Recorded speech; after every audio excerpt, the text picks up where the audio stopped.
Well, hello and welcome back for week two. We won't always have two solid teachings back to back, but this month is our first month together, and I really just wanted to jump in here, really unpacking some things, and doing that beginning groundwork of what is showing up. What is currently showing up in your space. So I hope that last week was a deep dive into some things as you discover what is showing up. And I hope that you've taken last week to really begin to investigate that. What's currently showing up? What is it looking like? What is it feeling like? How can you make those adjustments, right? How can you make the adjustments to what you're seeing?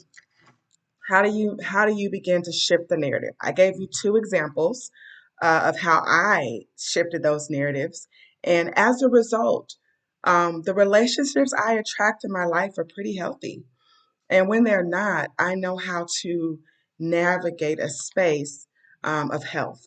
And so when you do this work, um, when you do this work, you have the opportunity to begin to create that healthy environment, which then equates to what's vibrating, being attracted to you. I cannot tell you how, in this current season of my life, even as I'm meeting people for business and just different opportunities, it is a different caliber of a person. But it's because of the work I've done in me. It's because me beginning to understand and research and study. I'm going to cut your learning curve because you'll get a chance to gain from my wisdom, from my learnings, from my practices. And so it cuts your learning curve in half. And it allows you to attract better in business, in personal, and family relationships. And it allows you to grow this space of health for yourself. And then now for your loving relationships. For those of you who are currently married, those of you who are dating with a purpose, those of you who are excited about what's coming, these practices, these principles assist you in this space as you are doing the relationship, uh, as you're navigating your relationship. So, tonight we're simply talking about the difference between self esteem and self love. And you may think that they're the same, and they are not. Again, I want to make sure that you did the activity from last week. We're going to discuss that a little bit tonight, but wanting to make sure that you create that activity, you did that activity, or it's not activity, it is your journal entry. I'm excited about that. So just making sure that you get that done. You'll have a few questions tonight you'll be able to ask and answer as well for that journal entry. But let's first of all look at what is self esteem? Now, this lesson is not going to be as long as the last one. We're going to look at what is self esteem, right? Most of us, I'm sure, can raise our hands and say, I have a healthy self esteem. I know I look good. I know I'm smart. I know I can do the dang thing in life. I feel good about myself. I dress well. I smell good. I fix my hair. I do my makeup. Or, gentlemen, you groom your face, right? I'm doing the thing. I like me. But in the midst of that, because a lot of self esteem, how we view it and how it's been taught, has a lot to do with the external, right? In the African American community, because we've had to compensate for so much, because we came here without a seat at the table, right? We came here, there was no seat, there was no table. We had to build a table, we had to build a chair, we had to create the seat. And so, because of that, because there is this subconscious part of us that understands we have to be better, we have to do more, we have to, I remember being told, like, you represent every Black person in the world. When you show up, you're a representation of us. That's a lot of pressure, right? That's a lot of pressure to show up a way. That's a lot. And honestly, those conversations still live with us, even in our subconscious today. I know it lives with me. I know I'm very aware of how I show up into spaces as an African American woman, right? And because there are so many stereotypes about who we are, about what we like, about how we speak, and really a lot of what we Um, C is just our culture. We are more passionate people. We are more louder people. We are more musically inclined people. We like different flavors on our food. We're very expressive. We feel deeply, and that doesn't make us bad.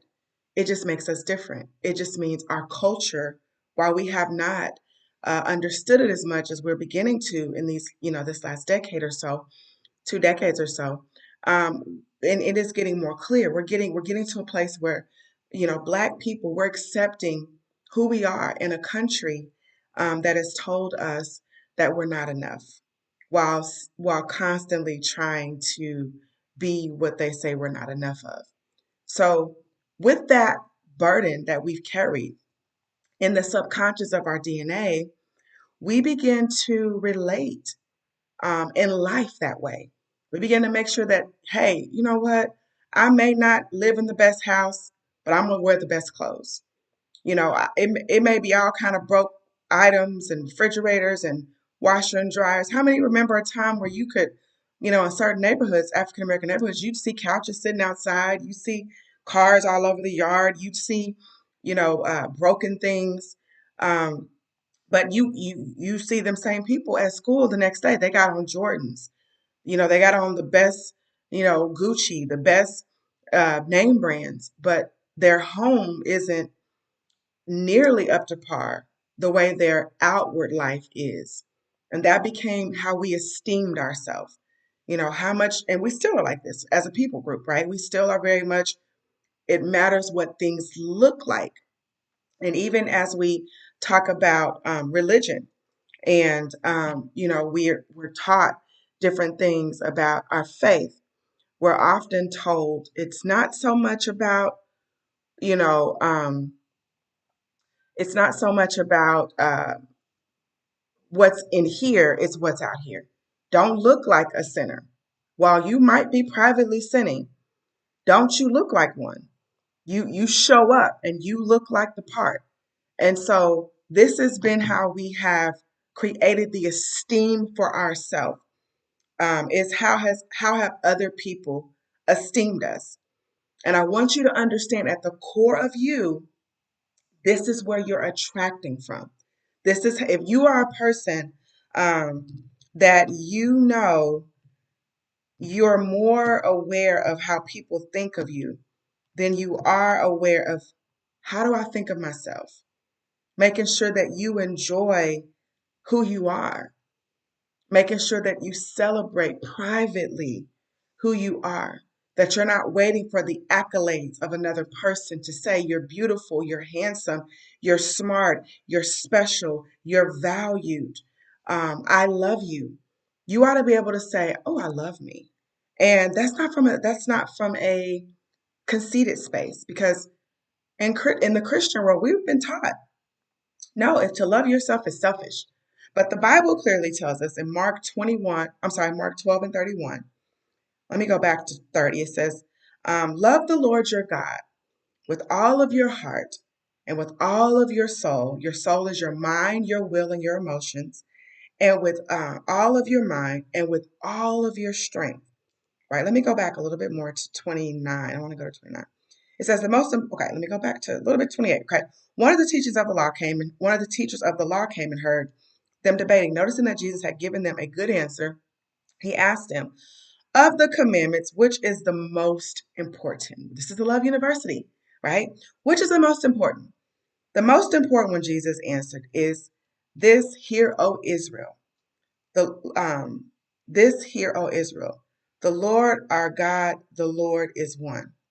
That's a weird way to say it. Let's see. Jesus replied, the most important commandment is this. Listen, O Israel, the Lord our God is the one and only Lord. Okay, I'm going to read the NLV. He is the one and only Lord. That's the first. And you must love the Lord your God with all of your heart, all of your soul, which is your mind, your will, and your emotions, all of your mind, and all of your strength. Right? That is the second. That's the most important commandment. But the Bible says the second and is equally important It's equally important to loving the Lord your God with all of your mind, all of your soul, all of your strength, and all of your heart. The second most equally important, and no other is the second most equally important is love your neighbor, clause, as you love yourself. No other commandment is greater than these. So the first is love God, all your heart, all your mind, all your strength, all your soul. The second is to love your neighbor, but first as you've loved yourself. And that becomes the biggest issue, is that people lack love for others because they haven't properly loved themselves. So can you see why we're starting in the Love University with what does it look like to love you? What is showing up in the space for you? Uh, and so that's what we're going to discuss tonight. So I'm gonna give you the definition for self-love. I'm sorry, self-esteem, and I'm gonna give you the definition for self-love. Um, okay, I like to take little notes for myself. Okay, self-esteem. Self-esteem is how we value and perceive ourselves, right? So it's how the value we place on ourselves, usually that's external, and how we perceive ourselves. Do we perceive ourselves as a good person? Do we perceive ourselves as a bad person? Do we perceive ourselves as a depressed person? Do we perceive ourselves as a happy person? Do we perceive ourselves as a resilient person? How do you perceive yourself? It's based on our opinions and beliefs about ourselves, which can feel difficult to change, right? We must also think of this as self confidence. Your self esteem can affect whether you like and value yourself as a person, can make decisions and assert yourself, recognize your strengths, feel able to try new or difficult things, show kindness towards others, move past mistakes without blaming yourself unfairly, take the time you need for yourself, believe you matter, are good enough, believe you deserve happiness, right? So these are ways that you can value your evaluate your self-esteem. But I also want to put a clause here again and tell you you can have great self-esteem because it's how you value yourself outwardly. I got on my nice J's.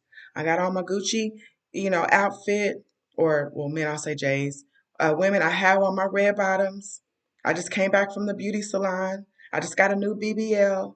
All the while, you're doing all of that to esteem you, but on the inside, there's a lack of real value of love for yourself, right? So, we're going to talk about the definition of self love. Self love is a state of appreciation for oneself. So, one's value, one's appreciation. You can value yourself outwardly, but have no appreciation for yourself inwardly. That grows from actions that support our physical, psychological, and spiritual growth. Self love means having a high regard for your own well being and happiness, right? So, now we're talking about our happiness, well being or happiness. Self love means taking care of your own needs and not sacrificing your well being to please others. How many have done that? As a person with high self esteem, you put your needs on the back burner. You devalue you for the sake of someone else. Can I tell you that you don't even love them well? Because even when we're on the plane, they'll tell you before you save somebody else, put the mask on yourself, right? So even that, in that, you may think, oh, this is so honorable. But no, you're not even showing healthy love for them.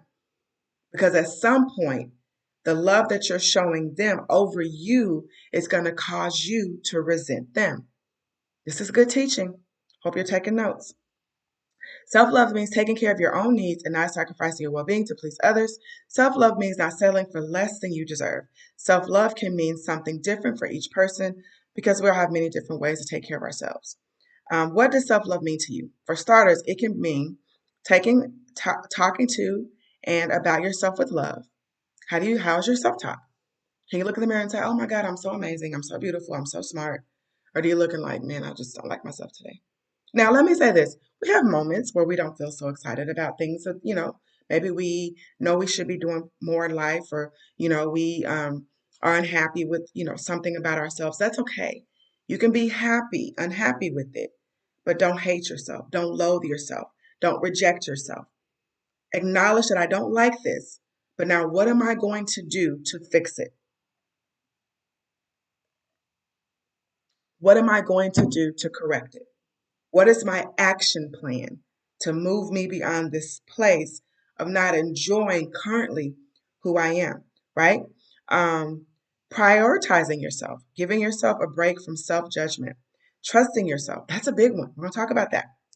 How do we develop trust for ourselves? Okay. Being true to yourself, being nice to yourself, setting healthy boundaries, forgiving yourself when you aren't being true or nice to yourself. For many people, self love is another way to say self care. To practice self care, we often need to go back to the basics and listen to our bodies. That's self love. What is your body saying to you? Take breaks from work and move. Uh, Take breaks from work and move and stretch. Those are simple things. Put the phone down and connect to yourself or others, or do something creative. Eating healthy, but sometimes indulging in your favorite foods. These are all ways that you can show healthy self love for yourself. And the scripture supports it. It's healthy to love you because the level that you love you is the level that you will begin to love others outside of you. And you can't desire for a healthy, whole relationships if the love you have for yourself is only based on the esteem that you've presented to the world.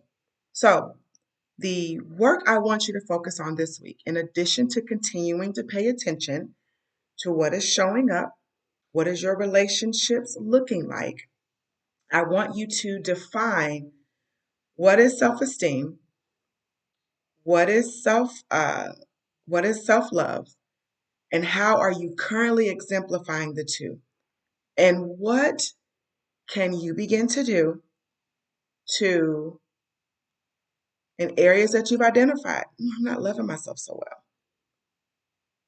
I'm not doing that so well. What can you begin to do to grow in that area? What are some things you can begin to practice doing? And we're going to talk about that today as we end our week together. And we will meet again the second Tuesday of the month. We take a break for the first week, but but then we meet again that first Tuesday. So let's talk. And we're going to do our confession and we're going to end. Thank you for joining me on tonight.